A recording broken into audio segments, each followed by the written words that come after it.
welcome. It's 6:30, so let's get started. On behalf of Wayzata Community Church and Next Chapter, we want to welcome you. Thanks so much for coming. We're going to have a great presentation tonight. Will has created a brand new one just for this, so you'll be the first to experience it. So just a little background. A lot of you have been here for Next Chapter and some of you haven't. So let me tell you a little bit about what Next Chapter is and what its goals are. So Next Chapter is to provide resources and support for people transitioning from one life stage to the next. So things like going to retirement, loss of a spouse or loved one. We're going to be working on divorce, empty nesting, some of those things. So we've all gone through a lot of Next Chapters in our lives, and we probably have more to come. So this is to help provide support for that. So Next Chapter is, we have monthly speakers. Will is here tonight. Next month, we have Leslie Nugent. And you probably got a handout that breaks out the speakers through May. We also have book discussion groups. There's one more left on David Brooks' Second Mountain. That's led by Ann Johnson, next Thursday, 6:30 in the library. And then after that, we've got a book discussion group on Ann Harbison's book, Never Waste a Crisis. And that's on the schedule. That'll be led by Dana Essex. So some people to thank. A lot of people make this happen. A lot of people from the church. Our AV is done by Joel Bowers, who's the redhead in the back, manning the board, and Rick Graft. Marnie Bayer is our creative director at the church. She designs all the handouts and does our webpage. So she does that. John Estrom is in charge of our building and grounds, and he will have treats for all of you and good gourmet coffee after the presentation out in the lounge. So that's the group. A lot of people help put this on. We have a number of volunteers here who greeted you and welcomed you to the church. So again, thanks to all those folks. So again, the housekeeping about tonight, Will's presentation will take roughly an hour, whatever it takes. After that, we'll do Q&A, and Will be signing books and posters in the Founders Hall right after the presentation. Some of you I know met him and bought a book coming in, and that's great, but you'll have an opportunity when you leave as well. So it's pretty astonishing to have Will here, and I want to especially thank Julie Flaherty, who is a neighbor of mine and an associate of Will's, and she's responsible for putting this together tonight and having Will join us. So thanks to her. And as I looked at Will's accomplishments, I'll be brief, because if I covered all of his highlights, all of his achievements, all of his awards, he wouldn't have time to speak. So I'll shorten that down as best I can. One of the things before we lined up Will, I was feeling pretty proud of myself as a winter person. I had mastered what I call the Minnesota Shuffle, which is, like this. It's kind of a reverse moonwalk, but I got so proud that I could walk up to 20 feet on ice without falling and breaking something. So I told myself I'm a winter warrior, and I was really proud of that until I read Will's accomplishments. Then, not so much. So I'll just highlight some of Will's accomplishments, which are truly, really unimaginable to me. So Will was the first documented to reach the North Pole by dog sled. He traversed Antarctica with dog sled 3,471 miles. To put that in perspective, that's 500 miles further than New York to LA. So, pretty astonishing. He's one of 5, let me get this right. Hold on.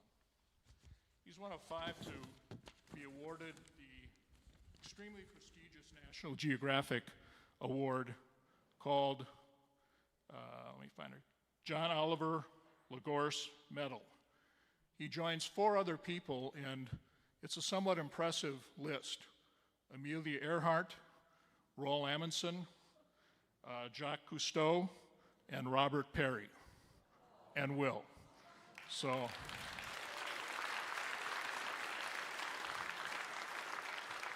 So, good company to be in. So Will's written 7 books. He's a internationally known speaker on climate change, and he started the Steger Center up in Ely with the goal of educating people about sustainability, and that's his latest achievement. So let's welcome Minnesota's own iconic son, Will Steger.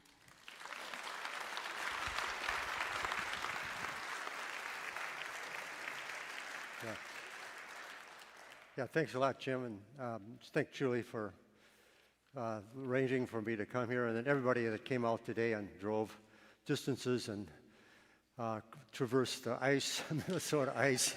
This is more dangerous than Antarctica.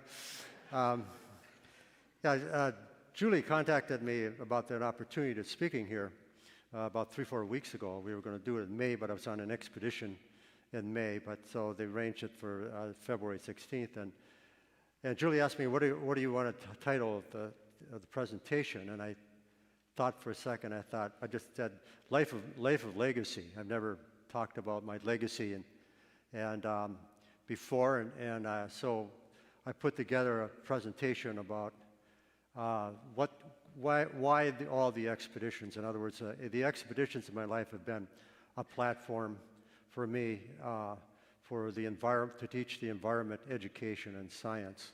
So I want to kind of do it rather than showing the usual adventure shots as to really why did I do all this, and what was the method behind the madness here.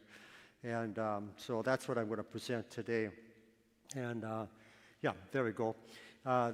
That's where it all started for me. That was my home in Richfield, 7145 Logan, 72nd and Logan.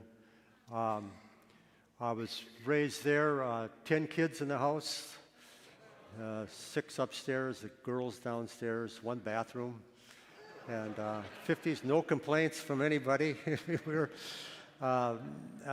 my parents were originally from Mitamita. My mother was raised on the farm. My dad came from a small business background, German family, and my dad fought in World War II in Japan, in the Pacific, and I was like many kids my age. I was conceived on leave before he went off to battle. Unfortunately, he came back. I was given his name, but I really have to thank my parents for that gave me everything that they did. For one, that was a very good, loving relationship. They set the example in so many different ways. But my dad was an entrepreneur, and he supported his 10 kids by his ideas in business. And so he gave us pretty much total freedom, and I ran with the freedom. We had very few rules. We had to have a certain grade point average in school, or else you were grounded. I had to stay out of trouble with the law. You could do anything you wanted to do as long as you paid for it. So I worked my way through Benilde High School and also the University of St. Thomas. And the way I was raised, I didn't see barriers. I think that was the important thing. If I wanted to do something, I could do it. I could figure it out. And so that's the gift that I got from my parents, and also that great era of the entrepreneur era at that time. I always had a passion for climbing, adventure, although I lived in the suburbs. But I followed through in my climbing, and this is when I was 16 years old in the Canadian Rockies. If you look close, I'm pretty scared. I have around my waist is a hemp rope that I bought in Peterson's Hardware on Penn Avenue and 68th, and an ice axe that I picked up there. So, but I always had a really good vision of where I was going with my life. I think like any young kid, you have this adventurous spirit that was normal, at least to me it was, and my friends. But I had a good vision I knew I was going to be a teacher, an educator. And I didn't know how that was going to play out. I was left-handed, dyslexic. I had a real hard time getting grades. I didn't relate to the classroom at all, but I knew I had this vision for education. And I knew also, I had a sense that I was going to really do I was real committed to the outdoors. I had a real concern for the environment as a young age. A lot of kids do. I had a passion for it before, now our younger kids a lot of our kids are, because they see the climate and things threatened. And so I took climbing and I ran with it literally. Because I had I always had good intention.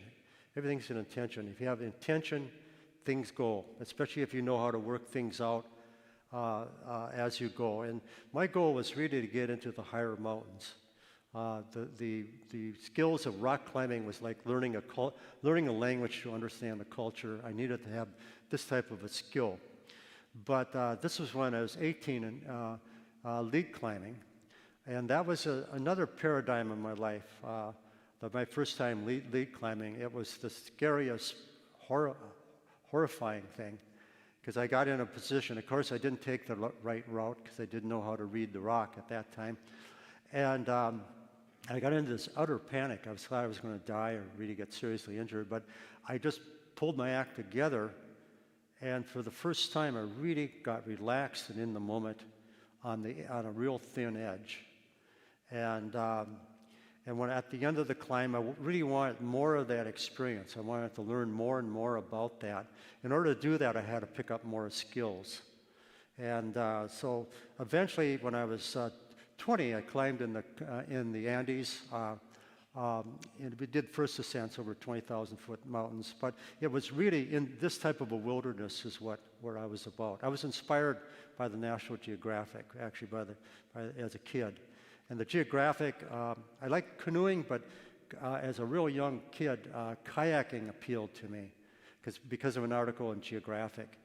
And no one kayaked. In fact, in the 60s, I never met anyone in Minnesota that climbed or kayaked. So I had this idea about kayaking because kayaking was much superior to canoeing in this type of a water. So, because you can row, you can paddle, and also you can paddle really long distances. So by the time I was 22, I had kayaked about 10,000 miles in the Arctic. I did a 3,000-mile kayak expedition, another 4,000-mile one. And again, it was the wilderness. I got into the wilderness before, it was exploited in the far north into Canada, mostly in the higher Arctic. And that inspired me to buy property in the wilderness. Ever since I was a child, I wanted to be a homesteader. To me, I embodied what I considered the real true value of what American was self-sufficiency, of going out there and in the woods, building your own cabin, growing your clothing, growing your food. So at age 19, I bought 30 acres, 2 lakes from the nearest road in Ely, right next to the Bounty Waters. I was in college at that time. I stayed to the college and I taught school in Richfield for 3 years. And at age 25, when I had my schooling behind me, then I moved to the wilderness and I built this home, which I still live in. I'd never built a cabin before. I mean, in our house, you couldn't find a screwdriver or pliers if you looked for it. But again, I had that passion for building. I saw a lot of cabins. I bought a huge chainsaw. I mean, it weighed about 40 pounds. Again, out of Peterson Hardware Store in Richfield. And then I moved to the wilderness. And of course, when you're in the wilderness, you really rely on a lot of people. All my life, community was very important. When I left the city, I loved the city. I liked, friends and everything that went on down here. So I didn't leave to the wilderness as a reaction to the city. But when I started over as a 25-year-old, isolated, okay, how about your community, and then how do you make a livelihood? And that's what I set out to do. First of all, with the help of a lot of friends, I cleared land. It's a 3-year process. If anybody knows about Ely, it's pretty rocky. It doesn't have any garden soil. But after 3 years of clearing and building up soil, I was able to develop really incredible gardens. And then I built a root cellar to store this is my parents here back in the 70s. And early on, I really committed my life to, my personal life to simplicity. because I always felt simplicity was highest quality. Also, if I wanted extras, I mean, I like great things, also like anyone else my age at that time. But if I wanted a lot of stuff and materialism, I would have to work, which would take my time. So there's a practical side, but there was the value of living on a very little always throughout my life, because that gave me the personal freedom then. It was kind of the basis of my legacy of my life. It gave me the freedom then to work full-time on the various projects and expeditions. Now, the projects and expeditions I took on were very complex, lots of money, lots of stress. So I was always under financial stress all my life through the projects, but I drove junk cars. I ate very simple, and that was really a very important part of my life all the way through. And it really was compatible to the wilderness. And then I started teaching at first, teaching the skills I was learning at that time. I wasn't reaching a lot of people at that time, but I had, met a lot of people and that so forth. But what changed my life were sled dogs. I decided that to build up a school using dog sleds and skis. No one had ever done that before that I know of, and I'd never been on a dog sled before. So I, got 4 dogs, and running dogs and that, and training dogs, that's pleasurable, but where do I get my students? So I contracted out here. I got a great contract with the Minneapolis libraries for $25 a talk, which was a lot of money back in the 70s, and I started lecturing. And through the lecturing, I was starting to get press and people, and I was able to recruit my first courses. And that was a process that for 8 years I ran this winter school. It was really tough, like any business or small enterprise like that, getting it going. It's almost do or die. But I got it going, and through some marketing skills and that, I got more courses. What was important to me, I started developing my own programs. I did the first J terms for St. Thomas, St. John's, Gustavus. I worked with people with mobility challenges through Wilderness Inquiry, when Wilderness Inquiry is a school that started back then, and I approached them with this idea of using dog sleds to get people that have mobility problems out, and that they're still doing dog sled expeditions now. That's 40 years later.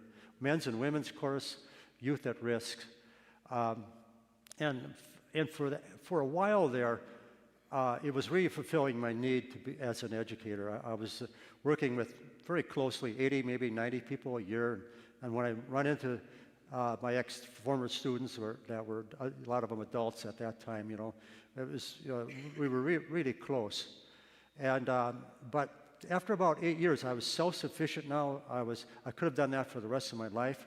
I was raising my own food, doing my own building, but I just it wasn't there for me in terms of where I wanted to be. I needed to have a larger impact in the world. I didn't know exactly where that would be.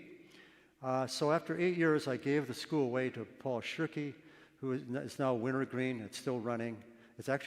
He's now turned it over to his sons, so it's a second generation, 50 years ago. And then I branched out in the 80s into major dog sled expeditions. Now, I did did expeditions all the way through from 15 on up. It wasn't anything new expeditions, but the dog sleds were. And at first I did very long, 3,000-4,000 mile trips, and I didn't have a following. I didn't want a following at that time.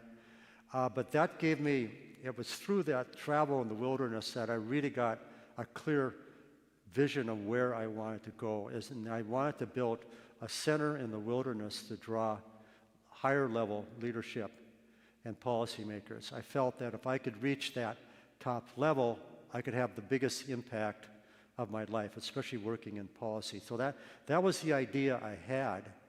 Or I would say it was more of a vision, because I never talked about it, never to anyone. I didn't even talk to anyone. I didn't talk to myself about it. I just knew this is where I was going. And I ended up, I'm known for the North Pole expedition with Anne Bancroft, Paul Shirky, 1986. And that was my first, I was 41 then, my first real major effort where I came out in the media. It was for me, it was a do or die effort because I felt if I could make the pole, the opportunities there of working on the national level were there for me. And if I didn't make the pole, there probably wasn't, it was like heavyweight boxing, heavyweight, golden boxing. If you lose one, you're usually out, and it was that way. But we made the pole, and which provided great opportunities for me, but it was on the way to the pole that is what really changed my life. I was in this rugged ice like this, 200 miles out on the Arctic Ocean, month out. I literally ran into the only other occupant who was soloing from France. I mean, this is the size of the United States and Mexico put together. And that was, of the 8 of us, I was out front with the dogs that day, and my dogs veered off to the right. I looked up, and here's this guy up there, and I had heard about him. It was a guy by the name of John Lee Attend. He tried the year before. He made 15 miles, and he was going to try again, so I didn't think. There's so many people that try like that, and I never thought he'd be out there, but we met. And then that evening, I went to his tent, and we started talking about, the expedition we were on, but then we were talking about what's our next expedition. And that's when I laid this map out to him, this map of Antarctica with a route over the longest axis, almost 4,000 miles across. And Antarctica had never been crossed yet. Shackleton, that whole Shackleton expedition, his ship was crushed. And that was the shorter route of about 2,000. But John Lee looked at this, and there was silence. I remember, forget the moment, there was silence in the tent. You could hear the wind blowing. And he kept looking at this, not saying anything. And I think he was struck by the audacity of this route, that no one had ever conceived of it. And he looked up, and he's a physician. He says, "Wheel," in a French accent, "I think you will need a physician for this expedition." So we shook hands on it, and then we talked about the purpose. And we were both doing a personal best at that time. And we talked about, we were actually both thinking of not doing major expeditions like that. But we knew that in 1986, just recently, behind closed doors, the Antarctic Treaty Nations, Antarctica is governed by a treaty that was signed in 1960 during the Cold War. And in 1960, when it was signed, they were going to have it up for review 30 years later. So the Treaty Nations did their first meeting behind closed doors, and they drew up a formal document to open up Antarctica for mineral exploration. That's what they were going to do in 1990. And we knew about it, but not very few other people. So we decided at that point that we would build up this expedition to draw world attention to Antarctica. We would cross Antarctica in 1990, and the treaty, the need to preserve Antarctica rather than exploit it. In order to change it, though, we needed to get all 27 treaty nations to reverse their decision. So that was that's what we decided to do. We left then, shook hands. Fortunately, we made it, and then fortunately, he made it. And then I contacted him, called him up in Paris. And then for the next 3 years, we organized this huge expedition. We raised $8 million. I used to live on $2,000 a year for 12 months. And then 3 years later, we raised $8 million. And we put together this massive expedition of a team, educational project. And here we are, July 15th, 1989, one of the largest Russian cargo jets that's used for transporting tanks and missiles. The Soviets ended up being our partners. We did a joint venture with them at that time. It landed in the Twin Cities airport, and getting the permissions for that alone was pretty incredible. And we loaded up the whole thing after the training, and then we landed the first ever wheel landing on this small little island on an ice runway, the scariest thing I ever did in my life. And then that was the beginning of the expedition. And then we left by 6 people from 6 countries. And this picture here this is the Larsen B ice shelf right here. This disintegrated 12 years ago. You're reading in the paper now, these big ice shelves here breaking up. That's the Larsen, the area that we traveled over for the first month, that's all gone now. That's all open water. And, but to have a sense for that. But this picture was important to me because here we were crossing the Larsen, and over that mountain range was the total unknown. No one had ever traveled in the winter, and there's a number of areas that had never been crossed in Antarctica that we crossed. We had about 12 mountain ranges to cross, but this was like the dream of my lifetime. It's always this horizon that you go over. You're fully prepared, but there's plenty of adventure, which means you're never totally prepared because it's adventure, there's unknown. And over the mountains we went. And the expedition itself of the book there was, I could talk all night with slides and that's something I've always done here, but I'm not going to do it today. But it was just an incredible, Antarctica is extremely beautiful, but it's absolutely violent. When we got into the interior, there's only 13 men that went into the interior with Scott, Amundsen, and Mawson expedition. At the turn of the last century, 6 of them came back, and that's how rough the interior was. A lot of just straight up danger, like crevasses and so forth. This is the South Pole, and our team members were from left to right: China, Japan, myself, USA, Jean-Louis, France, Victor Boyarsky, glaciologist from the Soviet Union, Jeff Summers from Great Britain. Chin Daho was a world-renowned climatologist that was on our expedition, and he did the first sampling of snow sampling for the first 3,700 miles. Daho received the Nobel Peace Prize and was the co-chair of the IPCC in 2008. And we crossed the area of inaccessibility, which was an area 700 miles across that had never been crossed. Great adventure. And 3 times we almost perished. It was like just, it looked like we had our caches. We couldn't find the caches. We were out of food. But we finally, after 222 days, we made it across to Mirny on the Russian side. And this, I'm embracing John Lee. This was probably the greatest moment of my life.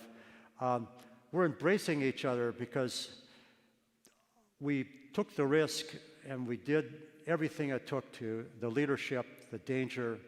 When you're in charge of a company or leadership on an expedition, it's much different than being a team member. I mean, with a team member, you go through the same thing every day, but at night they sleep well.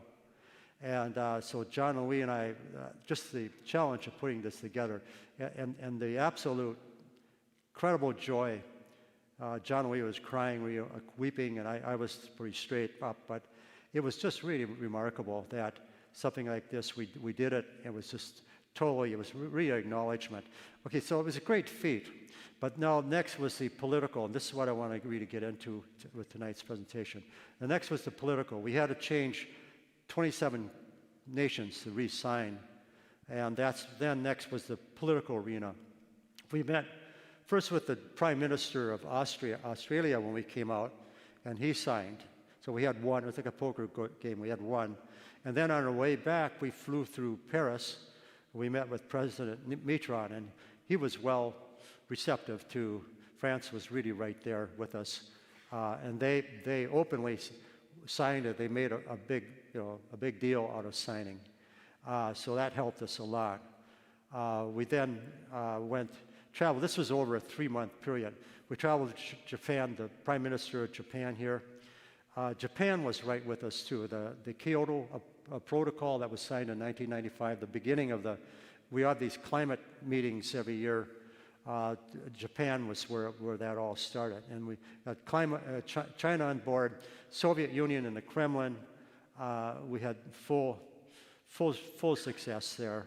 And then once we got the six major, we represented the six major leaders of the countries for Antarctica. The original signees were 6 countries, so that's why we had the 6 countries there. And once we had the leadership upstairs signing, the other countries started signing. And then the president of China was very important to us. We needed their signature because they represented, a third of the world. But we needed their science in Antarctica because at that time they had just a token presence in Antarctica. And the one thing that was very important about this treaty, because if it went the wrong way, all the science would go into exploring and for minerals. It wouldn't go into climate.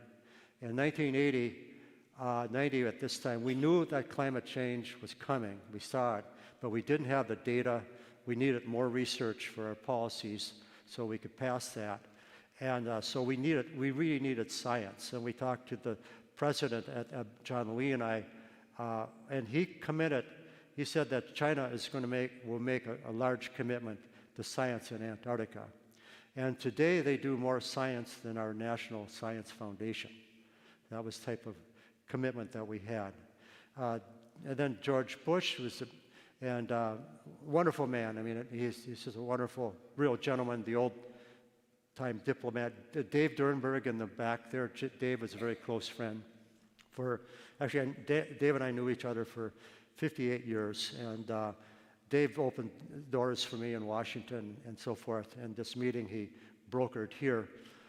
It was a very friendly meeting, but in the end what happened was we had 27 nations signed, but the President Bush abstained because he was surrounded by his chief of staff was Sununu from Massachusetts, and Sununu was not letting anything environment, kept him in the cold. So I set up office. I couldn't afford office space in Washington, so I set up an office in Philadelphia, and I funded this myself. And then I worked out of there for a year and a half, not absolute full time, but during the sessions. And then I started working in Washington, which was an incredible experience for me. I testified in Congress and in the Senate for Antarctica. In the early 90s, it was really tricky talking about climate. You couldn't almost talk directly about it. You wanted to, but there's times, a lot of times you have to hold your powder. If you're diplomatic, you don't spout right off. You wait for that right time.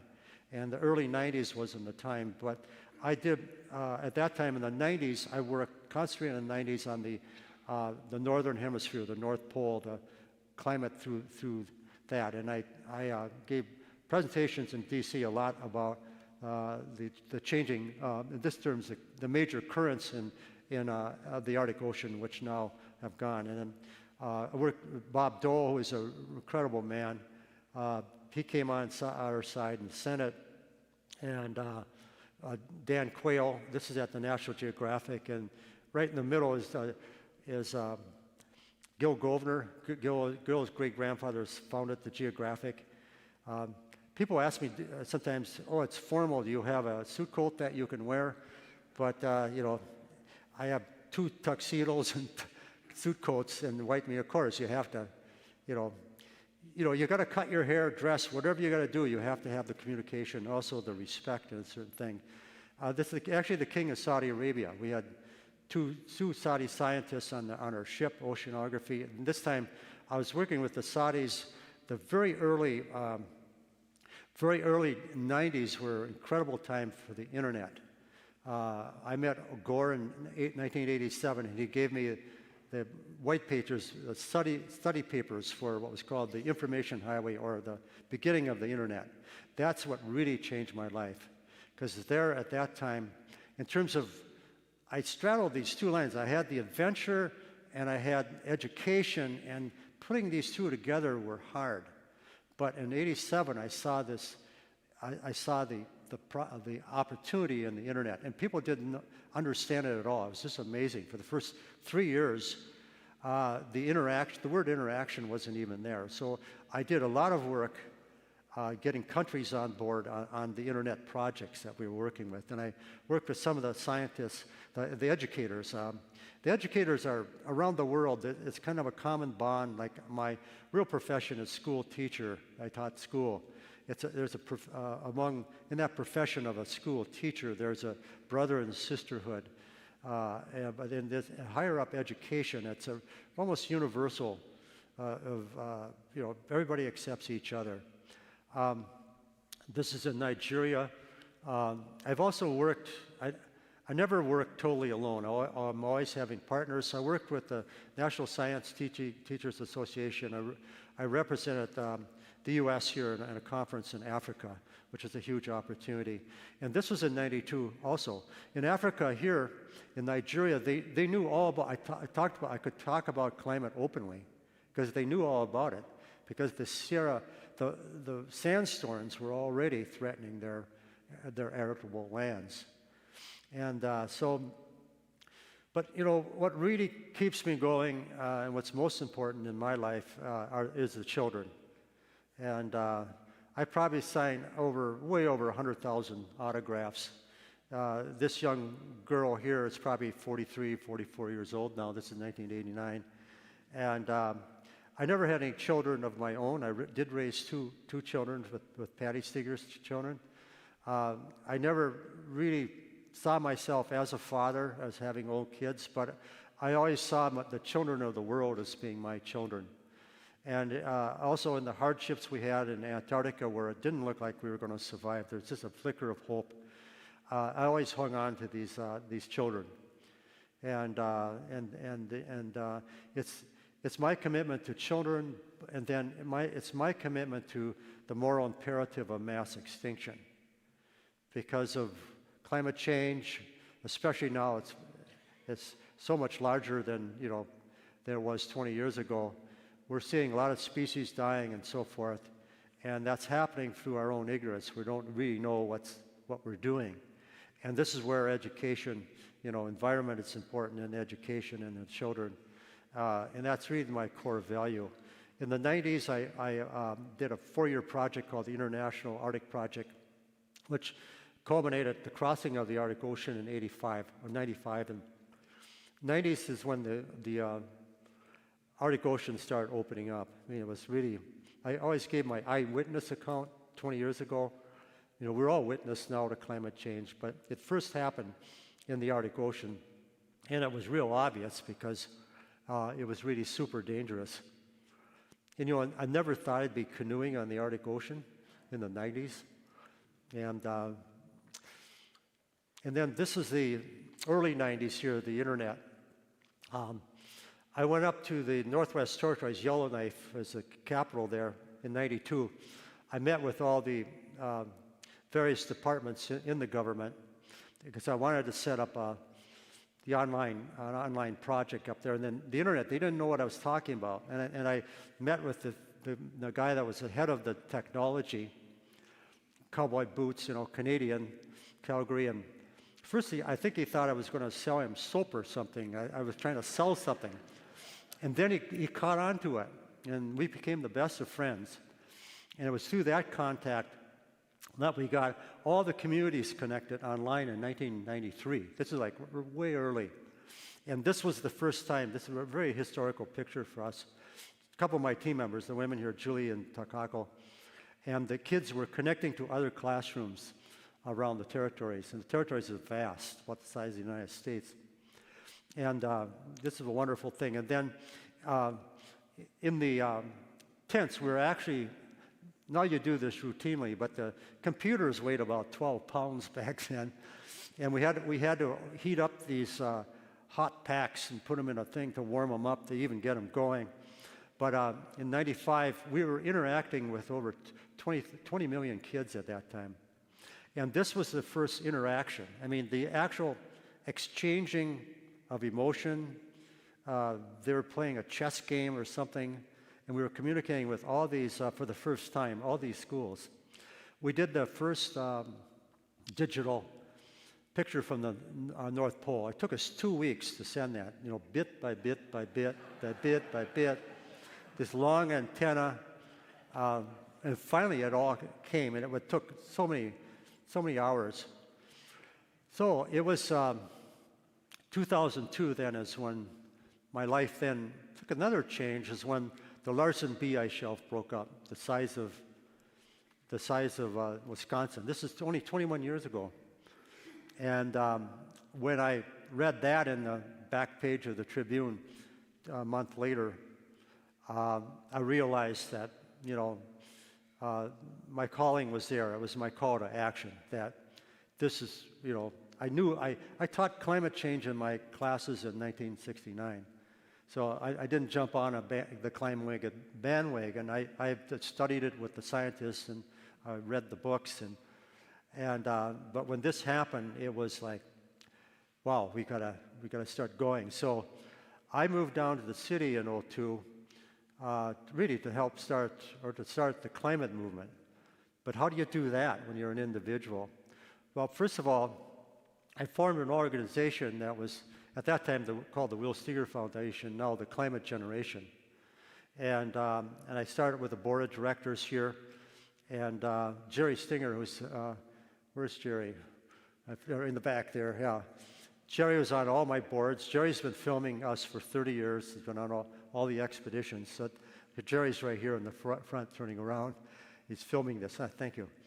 But this up at the wilderness up in Ely here, the small board that we put together. But we partnered with many organizations. Fresh Energy, Michael Noble, who was really early on into climate. But when you're kind of call to action, when you really have to produce something, you first look, what are my talents? What am I best at? So, of course, as an educator, I started right away in the classrooms. You don't start by holding rallies when nobody knows what you're talking about. But first of all, I'm a K-12 teacher. K-12 is really my dedication, and we really owe it to our children that they get a good education, and particularly in STEM, and particularly in science, so they understand our world, our real world around us, and how it functions. But this is a Ronald McDonald House here, and then another. I did, I don't know how many presentations in classrooms, and then I would do a classroom or two, and then I would do a whole student body, and then we would invite the parents and the grandparents, and then it was around that student body meeting was where you start meeting people, and then you get the Burnsville paper, writing an article. It's organizational building, basically. And then in the school systems, then as we got a little more established at Climate Generation, we always held teacher institutes. I've done teacher institutes since 1987. I started at Hamline University, but we started doing our teacher institutes, and around the teacher institutes with the teachers, we enabled them to write curriculum. So we started writing curriculum for climate. And their first project was based on my early journals as a 13-year-old, where I journaled and I sketched. So we had a project where kids would go out in the field, they journal in their sketch what they saw and their excitement, and then they would go back, and then they would also, we set up with schools around the state, they would share it then with other schools. And you can't see the excitement on these kids' faces, though, but it's really, really something. I really got traction, though, right away. Again, I really had a good, strong vision of what I was going to do in climate. For one, I saw that the solutions to climate is really it's community, it's group interaction. It's we all probably came from the 50s and 60s generation when communities, we did picnics and stuff like that, and later on we got fragmented as a society where we were really isolated, and I think we're coming back closer together. But I started working in conservative congregations. I really like presenting in conservative areas. I just like the conservative mindset. I'm not talking about Trump, but a conservative mindset.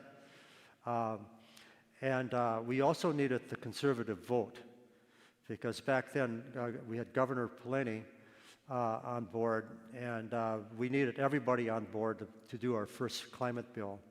So I gave almost 200 presentations in a 3-year period around the state in church and congregations. And we drew big, large audiences. In the rural communities, you know, we would do the schools, we'd do the interviews, kind of hearts and minds, and then we invite the whole community, and then we would invite the local representatives from the House or the Senate to come, and everyone would talk. We had exhibits set up, we had lots of to-dos and things to sign, and it really grew and grew. And I took my message out of state, Alaska. I was up there for a week. Alaska was a tough area because in a lot of areas it's kind of redneck, and environmentalists like the Sierra Club are not really they're tolerated, but it's hard in that situation to really get communication with people. So I preferred, when I went into the real rural areas like this, where there's a little polarization, to do it within my own organizations and people that I would organize. Because as you see, if you can see from there, the engagement of this crowd, I mean, this was going to, you know, average environmentalists couldn't have walked in there. But these are people, oil people, and people, common people. I mean, there's, but different views and more conservatives. But I approached them as Alaska being independent, and being independent is having your own energy and not oil. And I got away with it. They understood that. They totally understood that. And it was just a wonderful thing. I did Juneau, Anchorage. This is Fairbanks. I also did North Dakota, coal country. This is Bismarck. We pulled in almost 1,000 people that night. And it was really something. Again, we agreed to disagree on certain items, but we had this incredible communication because it's really about jobs. My whole,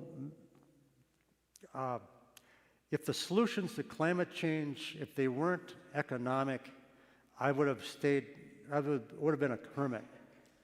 But I saw the developing of a whole new economy that would create so many jobs that we couldn't get enough people for them. And I was always struck by the inequity of the north side, Minneapolis, the blight of which, how those people, the black people up there, have always lived right next to this thriving. But what can you do about it as an individual, you know? But I saw when I came to the city in 2002 that with the creation of these new jobs like we're seeing now, the trades, you know, the trades have gone, you couldn't, all the trades people are almost all retiring. Now there's so many trades jobs available, good paying jobs forever. Not your $15 an hour jobs, but it was all about jobs and creating this. And this was the message that resonated on the Republican side until about 8 years ago. It got so extreme that you couldn't even bring up the hardcore, what Republicans stood for, business and so forth. But it is really business and business. And that's what resonated here in North Dakota, and always has resonated with people. And then the work we did then in 2007, we brought both the House and the Senate, State House and Senate together. We had, it was the first time since the early 70s that both House and Senate came around to vote on a major climate bill. And we got 93% of everyone voted for it, and that set the standards for the 25% renewables by 2020 and all the base that created this new industry. And I worked with Governor Plenty. It was great. We went on the road. I went on the road 4 times with the governor. We did, you know, various areas on the range and the rural areas. I worked a lot with the youth. Youth here, we organized big time here in Minnesota, and then we went national, and we had a large group in the national. We were part of that group. And then we went more international with, this is the climate conference in 2009. And then we had, you know, when Mark Dayton was on board, we had huge numbers at the Capitol. And this is a big rally about 6-7 years ago. What was important to me on this picture is I took this picture. I wasn't, you know, I was instrumental in getting this all happening, and I didn't even speak that day, but to me, not being part of it was how I've been in my legacy. I would create a program, and then I would quietly, as it was going, I would leave out the back door. And Climate Gen, I retired from Climate Generation, which I put 18 years of my life in last year. We left it with, I left it with $2 million in the bank, 18 staff, they're doing real well, and I'm concentrating now on my main legacy now. Just to conclude here a little on the climate. The youth were real powerful. Mark Dayton, good friend, close friend, and Mark was wavering on the bill, with the solar bill. And he had 20 minutes to meet with the youth. He cleared his calendar like he would do. He spent over 2 hours with them. And then he signed it. The youth are so powerful when they work right. And then during this era, or the climate era, I did major expeditions. In '08, I organized a team, Baffin Island, which is a huge island, eastern Arctic. We traveled with Inuit hunters and our team. We went through 5 communities. We wanted to put a cultural face on climate change because science at that time, people were getting on science, but science is science. But with a cultural face, when you hear the elders or the children from the Inuit communities and the Indian communities talking, it touches your heart. It's an emotional contact. So I felt that we really needed this. And this is actually how we really swayed that 2007 bill, was around these stories. And also, I've been traveling, and I've never talked about this. I've traveled in the north a good part of my life. I've been there 60 years. I've been through all the Inuit villages, most of the northern Indian communities. Some of these communities I know 3 generations of people. I would show up in a dog team out of nowhere, spend time, get to know the adults, meet the children, come back 20 years later, the children here, there, and I'm a bit of a quiet legend, that people never connected the dots, but I have so many friends in the Arctic, and I know that country so well. I know the Inuit community through the land. I know the land, and that was the connection I've had with them. And it's been a very, very important part of my life. This is part of our team here, and the children, and the Inuit hunters. There were 3 Inuit hunters.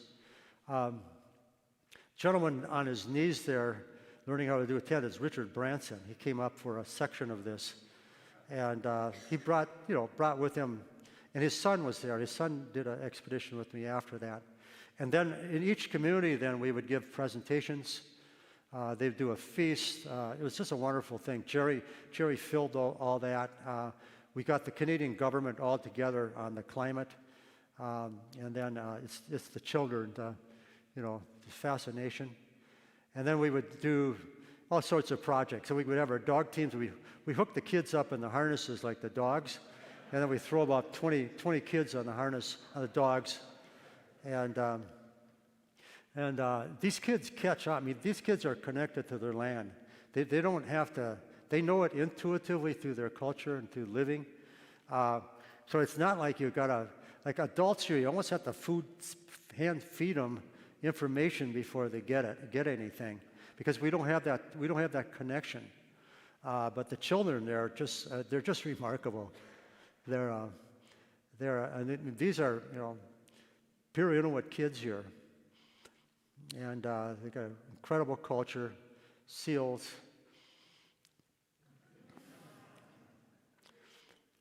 And the native women are I could tell you a lot of stories about the culture here. I wish we had another lecture to do it. The women are incredible. They are a very important part of that culture. Simon was one of our. Simon, for example, the Inuit are originally they're Asian, originally from Mongolia, and they have a different type of a mind. They're more like our mind. They're entrepreneurial. He can do electronics, real fine electronics and computers. He can skin the seal, make his own clothing. You know, he understands everything. He can hunt his own clothing. Just a remarkable. And the dogs have always been a very important part of that culture. Of course, the dogs, they've mastered the dogs. They brought their own dogs over from Asia, and then they interbred those. And this was, I did another expedition in '09. I wanted to get or in '08, I wanted to get the youth more involved. In '08, they weren't. We had our climate activists, but they were, en masse, they weren't involved. So I organized an expedition with 6 younger people, all under 24. Sam Branson was on here. And these were all accomplished kite skiers, dog sledders. I mean, they're what every young kid wants to be. And so if you want to work with the youth, you communicate through their stories. And it was just amazing the impact that had. We did a incredible expedition. I don't go into details here. And up in northern Ellesmere Island. And then this is our camp here. I want to just switch back to Antarctica for a second. In Antarctica, I had the challenge in Antarctica is what do you do with 7 months of your time? There was no music, no nothing. You're doing the same food, the same hardship. We all got along really well as an international. I mean, it was no. It's tough. You know, it's really tough melding together a team that is really functional.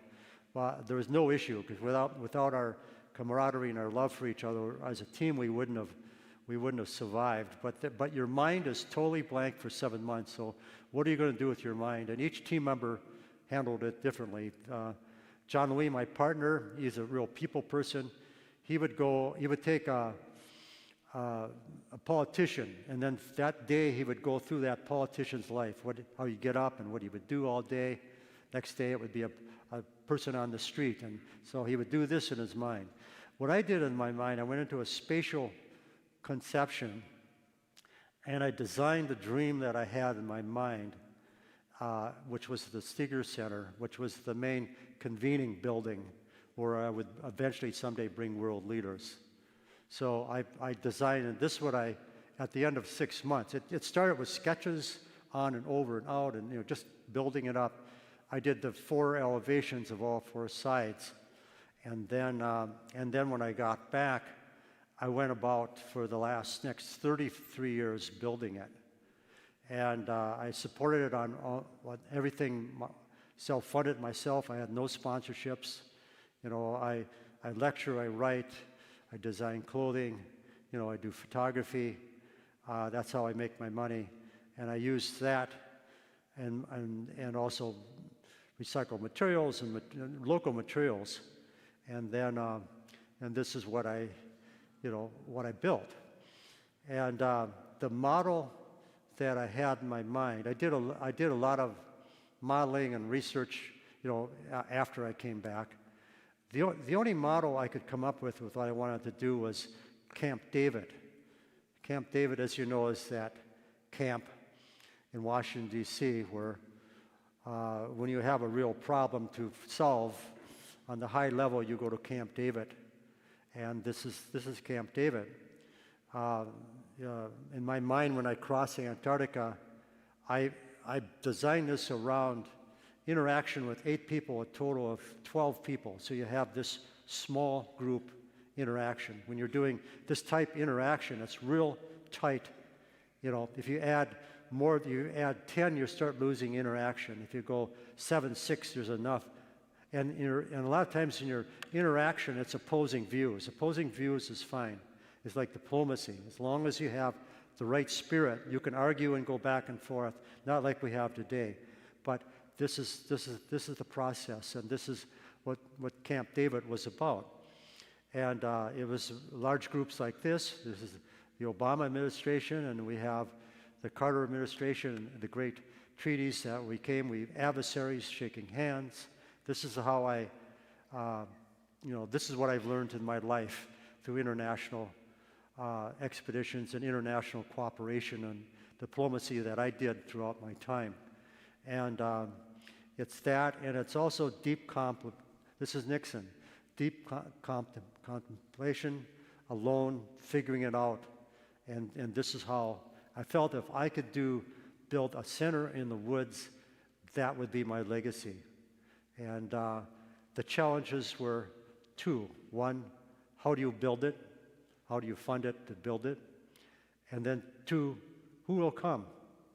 You know, I did a lot of research, and there's a lot of individual peoples and groups that have done these conference centers, but nobody ever came. Very difficult. So those were the challenges that I set off to do. And it's set in the woods like this.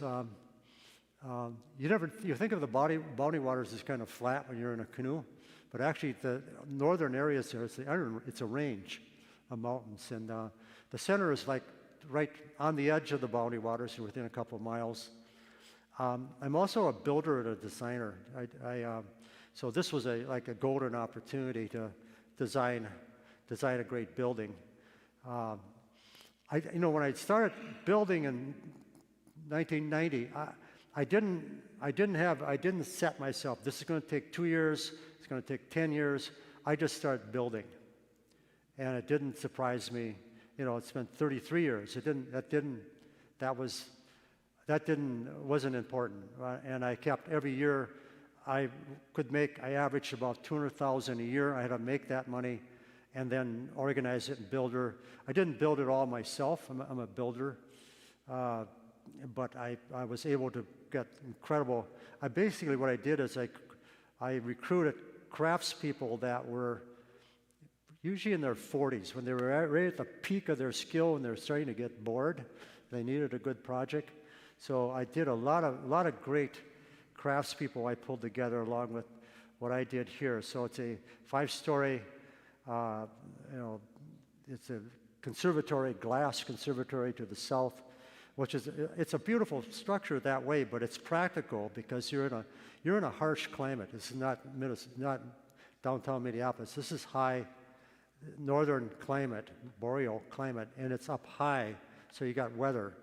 So, there's a lot of restrictions on building. So there's glass, which faces south, which creates temperatures in there, like it might be 30 below, it's above freezing during there in the winter. So it's a real well thought out. I mean, it was a great thing to do when you're in your mine on expeditions. And I'll run through some of these quickly here. And then the front is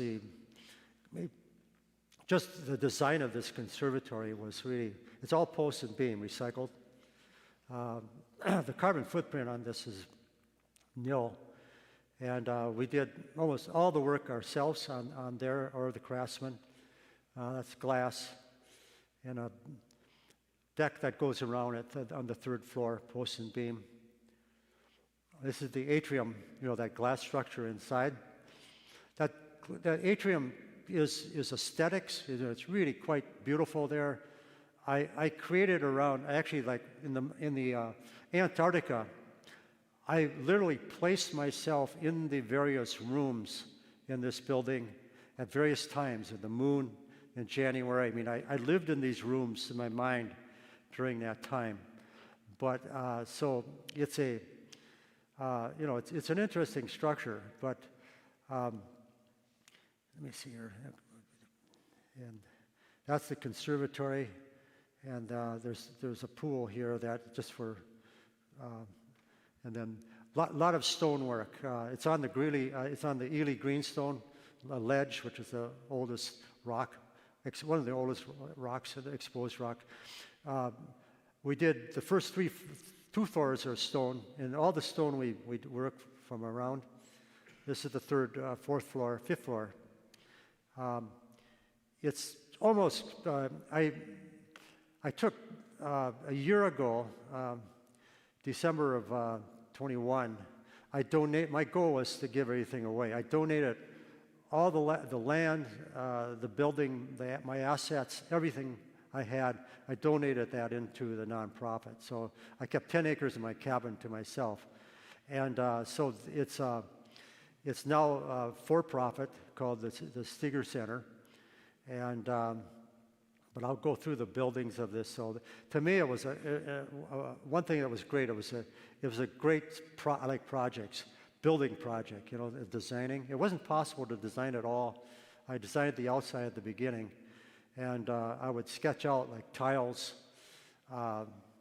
We did all the tile floors, wood floors. We did a lot of recycled wood. All of our furniture and fine woodworking is recycled. Most of this is recycled from the old warehouses in Chicago. We got incredible wood, mahogany. I mean, wood, redwoods, cypress. I mean, this stuff you couldn't even, if you could afford it, you couldn't even justify owning it. But this was recycled wood, and that was in fine woodworking. And then we milled up, you know, our dimensional lumber. I buy very little at lumber store. I mean, the only way I could have done this building is if we did almost everything ourselves. All of our stone, all we have to do is pay for the cement. The wood is ours. The sawmill, friend of mine, I hire him out. I also do stained glass. I tried stained glass when I was younger. I really wanted to get into stained glass. I couldn't do the solder and the fumes. It was dangerous. But I ended up doing stained glass using wood as cames, real fine wood. And so there's lots of stained glass. I put a road in 1990. I put a road in during the Antarctic expedition. That was the biggest compromise in my life. I never saw myself living on a road, but I had to do the road because I realized I tried to dog sled in a million pounds of sand and gravel, but it just was not going to work. So I didn't think anything would compromise me. That's what I did. But we are now, we're off grid, of course. There's a road, we're 5 miles from the nearest grid, but we have a microgrid now. We're 95% on the microgrid, but as we're building off the center, you know, this microgrid could be much larger. Again, lots of stonework. I like stone because it's permanent. Stone is a great way of teaching. I have three great stonemasons from the old school in their 50s and 60s and 70s that are my instructors. All the building on this center has been done with the apprentice master. That's the way I like to teach, is when at the beginning, the way I got volunteers to come when I had no money, I would teach my skills. But as I had the real masters, and in this case the stonemasons, we did regular master courses. You know, these were a month or 6 weeks. And that's how everything was built under this whole system to it. And then we quarried stone. If you look in that tightly in there, there's a young man on a wheelchair. I mean, he was mining it. We transported some of the rock through, you know, it's like Egypt almost. We transported the rock across on water to get it in. And then this is Jim Sullivan, a great friend. I graduated from St. Thomas with a degree in geology. I've got a master's in education. And Jim graduated in geology 10 years after me, but he went into stonemasonry. So we were trying to decide here a critical thing where the water was going to flow. And then we have one of our students here. And Jim is a great teacher. All the master craftspeople that work for me are teachers themselves. And they teach their art. Jim here. And then Aurora, she started working with me actually when she was 14. She's 18 here, and she's learned from Jim. Now she's teaching students. And Aurora now is 28. She's a stonemason and also arborist. She learned the chainsawing and that. So I have most people that work for me now, a lot of them learned from me when they were younger. They went on to the trades, and now they come from the trades to teach the students. I have a real commitment to Summit Academy, OIC on the north side. Summit is basically almost a trade school for carpentry. Their average age is about 27. Tuition's free. It's mainly people in poverty that want to learn a trade.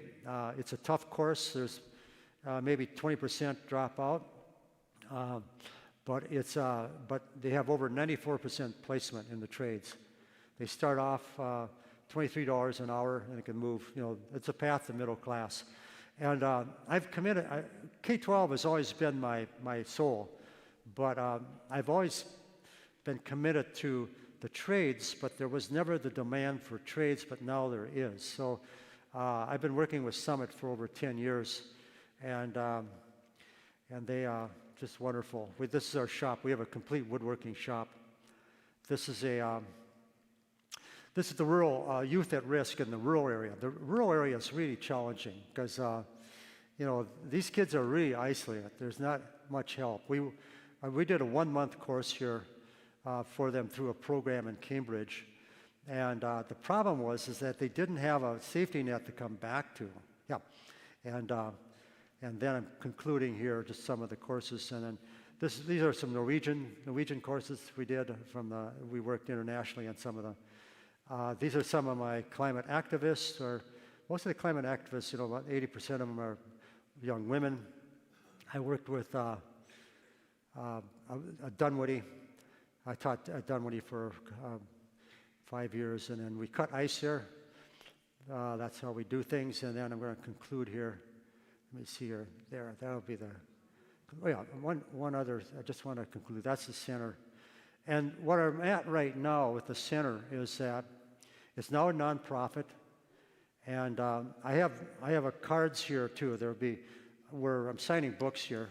It's a bookmark. In the back, you can see our stegercenter.org. That's our website. If you want to go on the website, just go on the front page, the main page. Just go down halfway, and you can sign up for our newsletter. If you want to keep in touch with us, the newsletter is the best. It goes out about every 6 weeks. It's where I'm presenting what we're doing. If you want to follow me on the expedition next year or coming up in August, it's on there. And then there's a website there. It's info there. We're doing limited visitors next July. So if you're really interested in seeing the center and maybe wanting to commit a little bit more to the center, do contact us on info on this. Just say you're interested. I'll be in touch with you. I'm hiring out a young woman that's going to manage that. So we're going to have it such that you can come up for a day during probably in July, maybe August, but I think it's going to be mostly July. So if you want to come up and visit, I don't have we'll give you the hotels and so forth for housing, where to go. I can't accommodate large families, but I can accommodate, if you're 2 or 3, I can do that. And what I'll do is group people, 8 or so, we'll come in for the day. So if you want to really come up. It's really seeing is the believing in what we're doing. And where we're at now, the outside, we're basically 90% there. As a nonprofit, we're 401c3. I formed the nonprofit 7 years ago. I built up a board. I have a board now of 7 people. I have a great attorney, a nonprofit accountant, president of Summit Academies on board. And we're small. 2 years ago, we were 120,000 I raised. I don't have no staff, right? I've committed myself to really finishing the rest of the building first before my administration, because I have to start running pilot programs starting in 2024, because I have the concept of this, but really you need to run pilots and leadership to really fine-tune what you're going to do. That's all important. So I have to get that finished. Rather than work on an executive director now, I'm really focusing on finishing up the odds and ends like this. So we're, as you can see, things are almost done, but we have the installation and sheetrocking and so forth. That's what we're planning now. And if you want to donate to the center too, you can just go on the website. There's a donate button there. But I would really encourage you to. Sorry, I went 15 minutes over too. I rarely do that. But I would encourage you to sign up on our newsletter. That's how we're really communicating on what we're doing. And on the expedition, on these solo expeditions, they're always incredible adventure. I got attacked by a pack of wolves last year. I almost got swept under the ice. 3 years ago, a bear attacked me. I always got out of it. So it's always a great adventure and never fails. I'm traveling 60 days alone in incredible wilderness, and won't be able to be resupplied because planes can't get in there. I've traveled with breakup time. So on the website, you can follow me. I call in every day on a phone that goes on a answering. Jerry posts it, so that evening, you get an hour old. I'm talking 4 or 5 minutes of what the day. I'm actually, I got attacked by the bear. I almost forgot that day to talk about it. But things are so commonplace, but what is not commonplace. So I garner a pretty good following, especially our age. I never worked with our age group until I turned 70, and I kind of like to share because we all have so much in common, and we're facing our own legacies. We're facing these huge questions, which I think is a very interesting time of our life. And so do follow along. I'm going to sign books there, but that's an opportunity to talk on one-to-one. I think we're just going to limit the questions a few so we don't go too much over time, and then we can hang out in the back there until that's all over. And I appreciate you all coming out to listen to me today.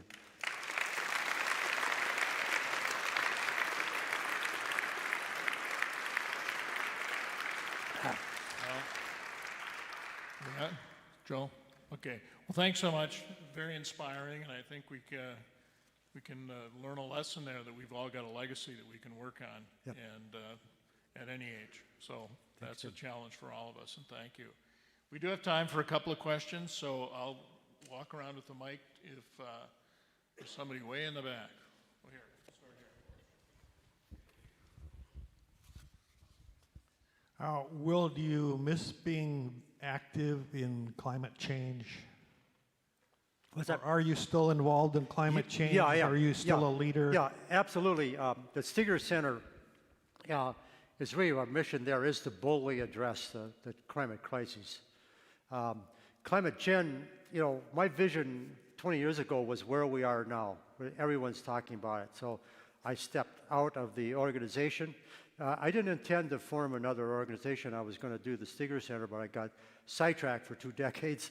But I left it good. And then the Climate Gen is now moving more into climate justice, which is very important.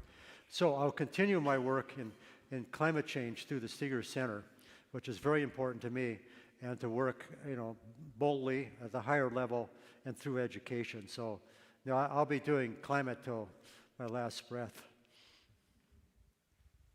Well, I'm just curious. You've inspired me for sure, and I'm just wondering, how old are you now, and still as active as you are right now? Yeah, I'm 78.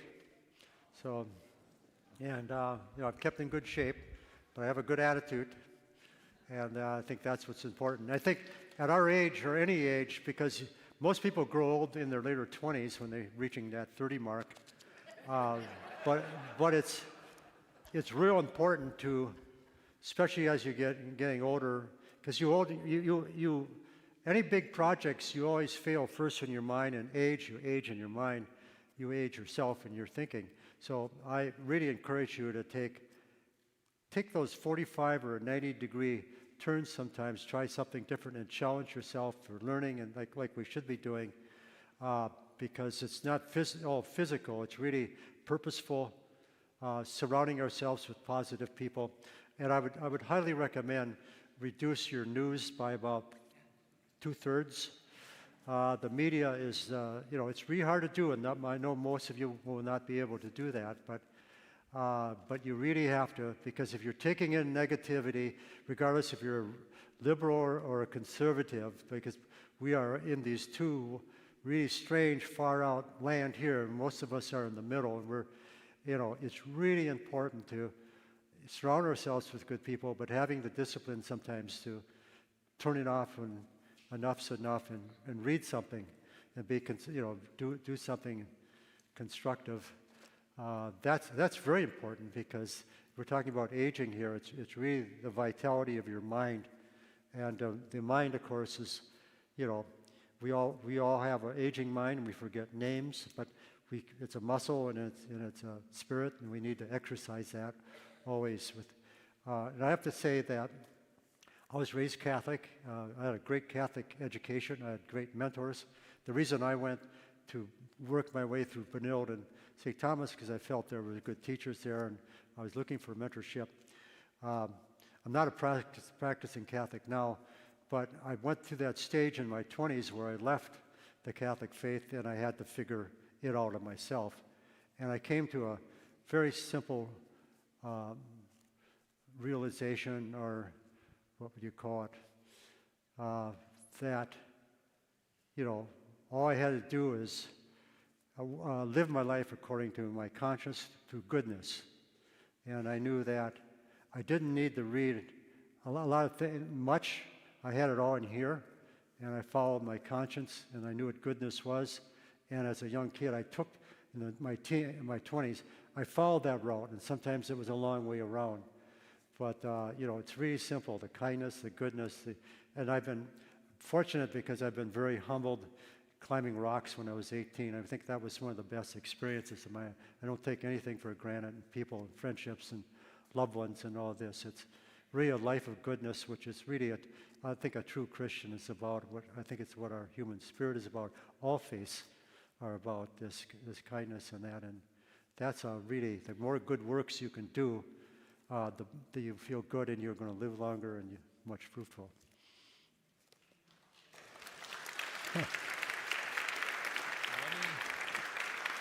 Let me thank Will once again. He'll be outside and he'll be happy to meet with you and sign a book. I also want to remind you that this presentation was taped, as all of ours are. So there are a lot of people that wanted to be here tonight that couldn't be, and so you may have friends and people that you'd like to forward this to. So it should be up on our webpage by tomorrow or Monday at the latest. So if you want to send it on to somebody, please do. Again, we have a free will offering. If anyone is inclined to do that, there are a couple of baskets on the way out. And please, get some of Will's merchandise. It's fabulous. And again, grab the bookmark so you can get plugged into his newsletter. That'd be great. Okay. Thanks so much. Thank you.